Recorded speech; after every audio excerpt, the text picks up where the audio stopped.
বিশেষত আজকের দিনের মাহাত্ম্য নিয়ে আমাদের আজকের অনুষ্ঠানের বিশেষ অতিথি যে মে দিবসের ঐতিহাসিক তাৎপর্য নিয়ে যে বক্তব্য রেখেছেন জনাব নজরুল ইসলাম খান সাহেব, ওনার বক্তব্য আমাদের ভবিষ্যতে চলার পথের পাথেয় হয়ে থাকুক, আমি এই প্রত্যাশা করি।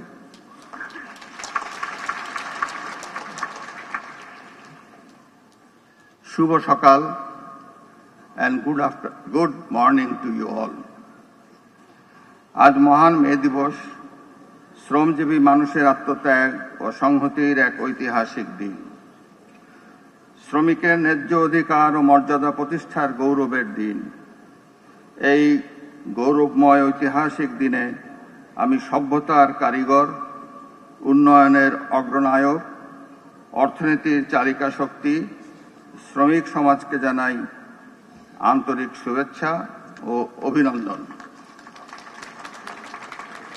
আপনারা জানেন, ন্যায্য অধিকার আদায়ের সংগ্রামে 1896 সালের এই দিনে যুক্তরাষ্ট্রের শিকাগো শহরে দৈনিক 8 ঘন্টা কাজের দাবিতে আন্দোলনরত শ্রমিকদের উপর পুলিশ গুলি চালালে অনেক শ্রমিক হতাহত হন।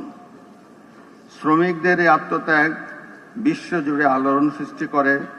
সূচিত হয় শ্রমজীবী মেহনতি মানুষের মর্যাদা ও ন্যায্য অধিকার প্রতিষ্ঠার নব অধ্যায়।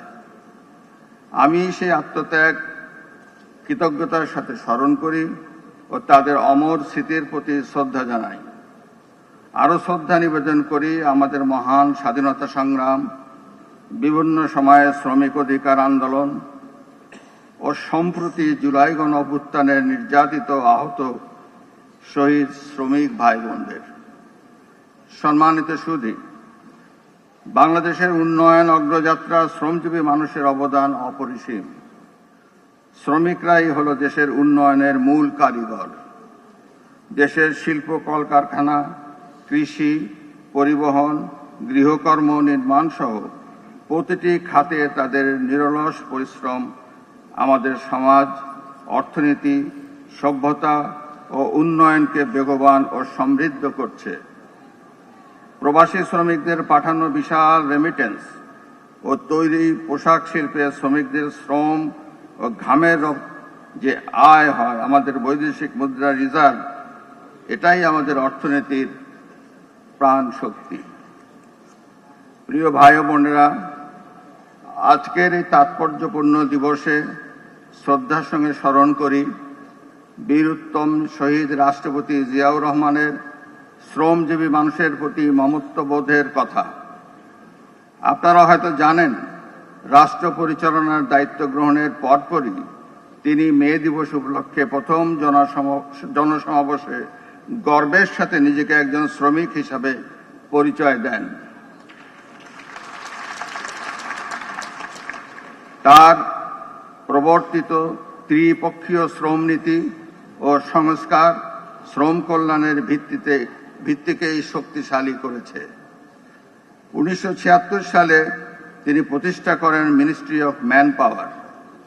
এ সময় তিনি মধ্যপ্রাচ্য সহ 33টি দেশের বাংলাদেশি শ্রমিক প্রেরণের ব্যবস্থা করেছিলেন। এই উদ্যোগই পরবর্তীতে বাংলাদেশের অর্থনীতিতে বৈদেশিক মুদ্রা প্রবাহের নতুন যুগের সূচনা করে। আজ যে রেমিটেন্স বাংলাদেশের অর্থনীতির প্রাণশক্তি, তার ভিত্তি স্থাপন করেছিলেন শহীদ প্রেসিডেন্ট জিয়াউর রহমান। পরবর্তীতে সাবেক প্রধানমন্ত্রী দেশনেত্রী বেগম খালেদা জিয়া সেই ধারা সমুন্নত রেখে শ্রমিকদের একাধিক সমাবেশে শ্রমিক সমাজের সঙ্গে একত্রতা ঘোষণা করেন। তিনি শ্রম আইন 2006 প্রণয়ন ও শ্রম কল্যাণ ফাউন্ডেশন প্রতিষ্ঠা সহ শ্রমিকের অধিকার, কর্মসংস্থান ও কল্যাণের ভিতকে আরও বিস্তৃত করেছিলেন। সেই ধারাবাহিকতায় বর্তমান সরকার দেশের আপামর শ্রমজীবী মানুষের কল্যাণ, ন্যায্য অধিকার রক্ষা, শারীরিক ও মানসিক সুস্বাস্থ্য, নিরাপদ ও শোভন কর্মপরিবেশ নিশ্চিত করার লক্ষ্যে নানাবিধি কর্মপরিকল্পনা গ্রহণ করেছেন। সুপ্রিয় ভাই ও বোনেরা, সরকার প্রতিশ্রুতি অনুসারে শ্রমিকদের কল্যাণে ঘোষিত কর্মপরিকল্পনার সবগুলোই ধাপে ধাপে বাস্তবায়ন করছেন। দায়িত্ব গ্রহণের মাত্র 2 মাসের মধ্যে সরকারি মালিকানাধীন বন্ধ চিনি কল, রেশম, পাট ও শিল্প কলকারখানা চালু করে কর্মসংস্থান বৃদ্ধির উদ্যোগ নেওয়া হয়েছে। চলতি বছরের 6 মাসের মধ্যে পর্যায়ক্রমে 6টি পাট কল চালু করার চিন্তা ভাবনা রয়েছে।